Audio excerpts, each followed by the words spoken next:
everybody? I'm Gojo, and I'm bringing you guys another part of what Goku and Vegeta were sent to Beerus' world. In the previous part, Goku and Vegeta face off against Vegeta, Vegeta Black, and Goku Black themselves. With of course the battle being really even for both sides. But eventually both Vegeta Black and Goku Black would have fused into Vegeta Black, eventually pushing Goku and Vegeta to fuse into Vegeta, and both realizing that they have limits to their power. But now they're trying even harder to achieve their new power so they can become stronger and not rely on fusion every time they need to defeat a more powerful opponent. Now listen in to the video. Of course, Vegeta would have been training with Beerus back in Beerus' world, but of course, Beerus giving all he got so he can push Vegeta further and further to try and master the power of destruction. Of course, Vegeta always gave everything he got in the battle, no matter if it means that he will go blue evolution or anything like that. Vegeta continues to strive and tries to pass Beerus, and Beerus will actually want Vegeta to do exactly that. To keep pushing his limits no matter when it happens, even if it means pissing him off. So Vegeta always taunts so of course, Beerus always taunts Vegeta and to try and push him to break his limits. This of course angers Vegeta, but he cannot give him that big of a boost in his pride. Even with the anger boost, Vegeta can barely do anything to Beerus. Due to Beerus' destruction power being far superior to even Vegeta's, Vegeta is really lacking behind. But Beerus continues to push Vegeta, telling him that he needs to push beyond his limits, just like Goku did. He needs to surpass himself. He needs to do that, just like he did back then when he faced off against him and used the Kaioken for the first time. He must break his limits. Vegeta listens to what Beerus got, and eventually an anger surges within himself. He realizes that he's always been holding himself back. He realizes that it's not the power that he possesses right now was limiting him, but instead it was just his own pride. His pride, as I said, was indeed limiting him, but also giving him immense strength. Meaning that Vegeta had to let loose on his pride. Not just let it control him, but instead let it flow through his body. He must let his pride go and just take it as not something to take as a big thing, but as a small thing. And eventually Vegeta focuses. And eventually a purple aura starts to cover Vegeta as Beerus smiles and tells Vegeta, that's the way to go, Vegeta. Continue. As Vegeta continues to increase his power, Vegeta roars as a purple aura bursts in, shaking the entirety of Beerus' world, and eventually Vegeta powered up to Ultra Ego. Beerus of course smirks and tells Vegeta that he has finally achieved it. Vegeta smiles and thanks Beerus, with Beerus telling him that he needs to continue to train so he can increase the master over an Ultra Ego. Indeed he has achieved it, but he has to master it so he can truly control the power of destruction. Vegeta smiles and tells him that means that their training will begin even harder than before, and Beerus agrees, saying that his student has a long way to learn to control the power of Ultra Ego, but he'll be glad to practically teach him everything. And of course, Beerus will then look back to Goku. As of course, Goku will be training with Whis, with Whis actually giving more and more of his power so he can push Goku back. Goku of course would have used Super Saiyan Blue, even Super Saiyan Blue 3 to even push Whis back, but even with his power, it was still not enough to even push Whis back, and seemingly Goku was still on the back foot. No matter what he did, Goku was still far behind Whis.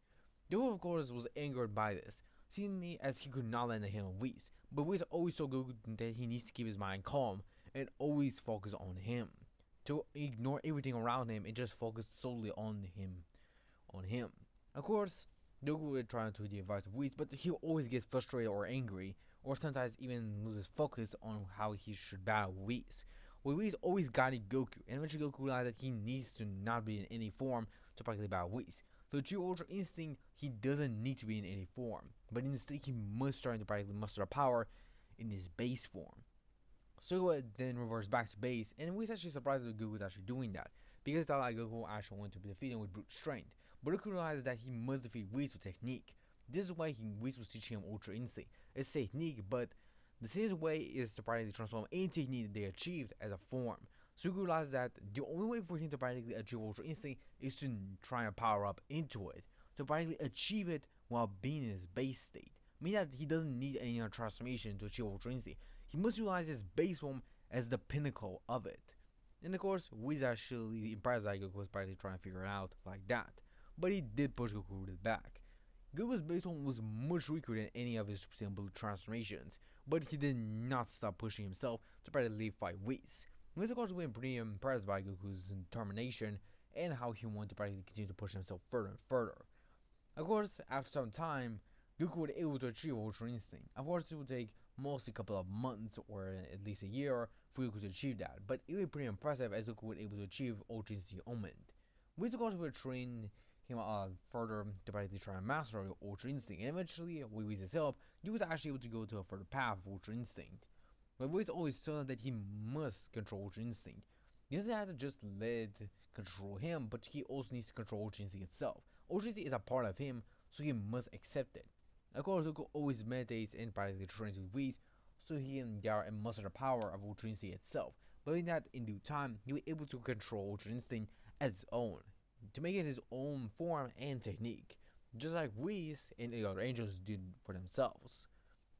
Though, of course, were able to grow stronger and stronger, with meditation being, of course, guided by Whis. Whis, of course, able to practically give him a quiet environment so he can train and meditate at peace, allowing to practically muster more better control over the Ultra Instinct and much better power over it as well. And eventually, after a few months, Goku and Vegeta were able to master their forms, with Goku achieving perfect mastery over MUI and Vegeta achieving true mastery over his UA, or Ultra EO, with both Whis and Beerus being really impressed and even proud of their students, with Goku and Vegeta have grown immensely stronger than ever before, with both of them becoming the strongest mortals in the entire multiverse. Even both Beerus and Whis were pretty impressed and told that they have grown strong enough, stronger than even them. They believe that with these new forms, they're able to even equalize an angel or even a destroyer by themselves. And of course, both Goku and Vegeta were pretty proud of their progress and the strength they have achieved up until now.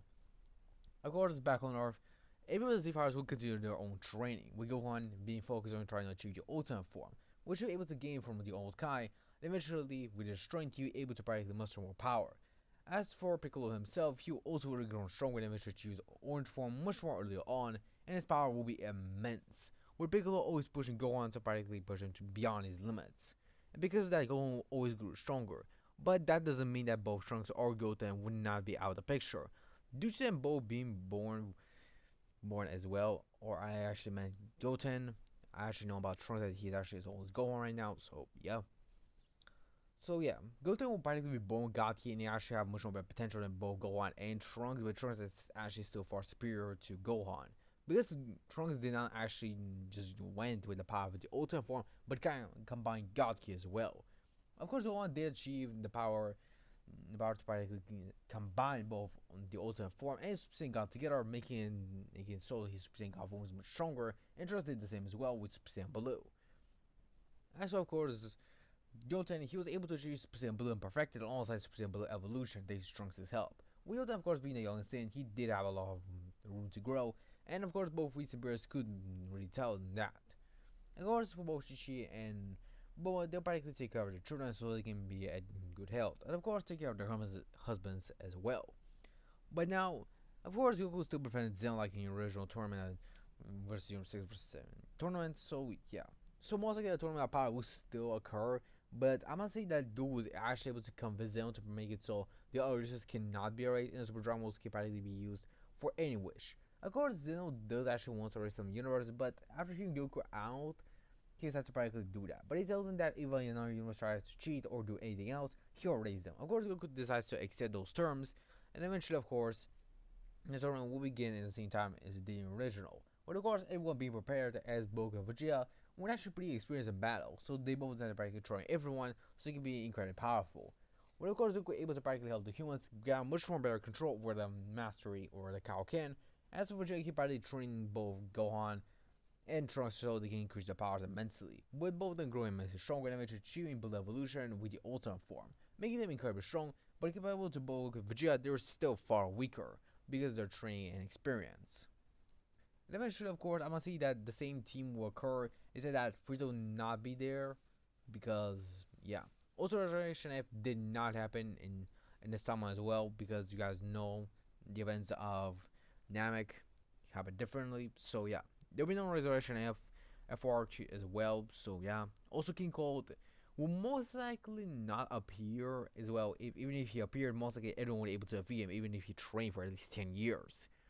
We actually know that King Cold's potential is actually much more weaker than Frieza because for his potential is stated to be the highest of his kind. So yeah. Of course, the tournament will still be in the same as the original. And if you guys are wondering, the team will probably be the same. But I'm going to say that the addition is Goten. Of course, Goten is pretty young, but his power is immense. So I'm going to say that he does join. So yeah. but the team is mostly the same as the original. So yeah. Of course, most of the battles will actually go pretty well for Universe 7 as you have the biggest advantage because both Vegeta or the strongest mortals to be known. Of course, the other universes know about them, but they probably trust use their choice to probably defeat them. Goku and Vegeta on their own are able to probably defeat most of the fighters and eventually eliminate at least 3 universes, which practically means that Universe 7 is actually on the big league of elimination. And if they get much more eliminations, even if there are other universes still alive, because of them being having much more eliminations than most, it practically means that Universe 7 will be the victor. So yeah, of course, Vegeta actually decides to confront Goku. Well, of course, KO and Clifford will decide to practically confront Vegeta. Of course, both sides will practically be interested in the challenge and eventually decide to face off against them. Eventually, of course, both Jiren and Goku battle, with Goku actually powering up to Super Blue to match Jiren. Jiren, of course, being impressed by the power that Goku possesses, as Goku is incredibly strong and powerful. But he tells Goku that he'll need more than that to defeat them. And of course, Goku just tells him that he knows that. So he then powers up to Super Blue 3, actually pushing Jiren back, as Jiren is impressed by the power that Goku possesses. As Jiren tells him that he's actually the strongest mortal he's ever fought before. Not even in his universe, his struggle was nothing comparable to him. But, of course, Bema did train him and also taught him how to use God Ki, so he's much stronger than he was before. Of course, Goku just smiles and tells him that he knows that, but he's also learned something from his master. He then looks to Whis as Whis nods. Of course, all the angels were confused with why Whis nodded at Goku, but Goku didn't close his eyes, and eventually his hair became silver. With every of the angels being in shock, as Goku powers up to Ultra Instinct. As for Vegeta, he then looks to Beerus, with Beerus nodding with a smile, as Vegeta then powers up to Ultra Ego as he faces off against Kefla. Kefla will be in shock that she will be in legendary Super Saiyan form, and she will be surprised by the form, with Goku and Vegeta explaining their transformations. Goku explained that this was Master Ultra Instinct, and Vegeta explained that this is Ultra Ego, the power of a destroyer, which surprised almost every destroyer and all the mortals that they actually witnessed this battle. Even Kabbu was impressed by his master's power. Of course, Kefla decided to try and fight Vegeta for a little bit longer, but with Vegeta's power growing stronger as he took damage, he was easily able to overwhelm Kefla and eventually defeat her.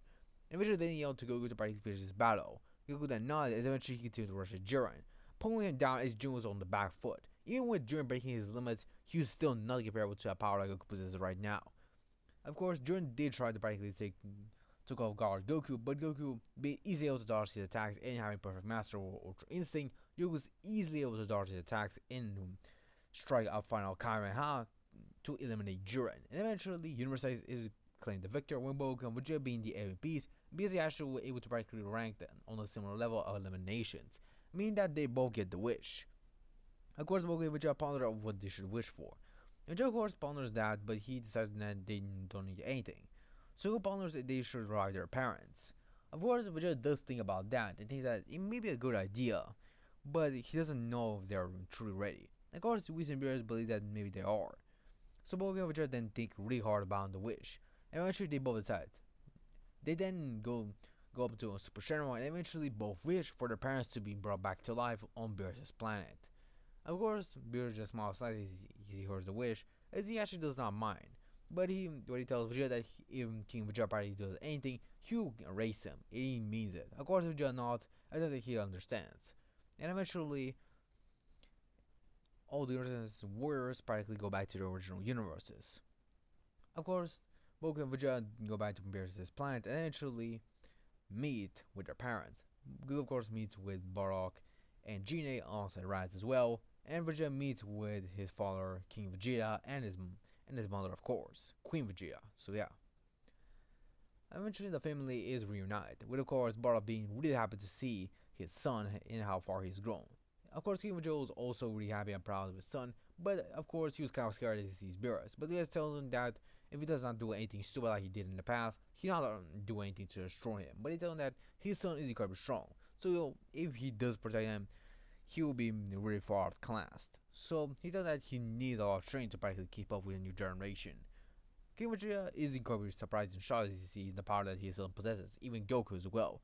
King Vegeta is of course shocked to see not only that Goku was able to be on the same level as Vegeta, but he was a low-class Saiyan, and he's actually on the same level as Vegeta, which of course angers King Vegeta, but eventually he gets a stern look from Bardock, and tends to not underestimate a low-class Saiyan, since he's also on the same level as King Vegeta, as Bardock proclaims. King Vegeta of course gets angry and tells Bardock to shut up, but Bardock just tells him that he achieved something that King Vegeta didn't. King Vegeta is of course confused and asks Bardock what he means. Bardock then smiles and powers up to a Super Saiyan. Goku and Vegeta are shocked as they see Bardock in Super Saiyan, but Bardock explains that they're villains a long time ago in hell, but actually fought them. And eventually Bardock fought against them and eventually achieved the Super Saiyan form. He realized that this one was naturally gifted to a Saiyans who practically fight it and use their powers correctly. So he did that exactly. But he also watched them from hell and see how far they have come. And he's really proud of both of them.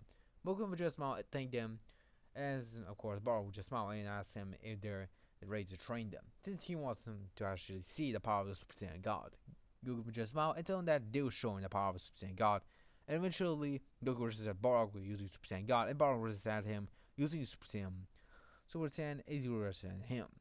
And that is the end for this part, guys. I hope you guys enjoyed. I'll see you guys in the next one. Sayonara, my Z fans. I'll see you next time.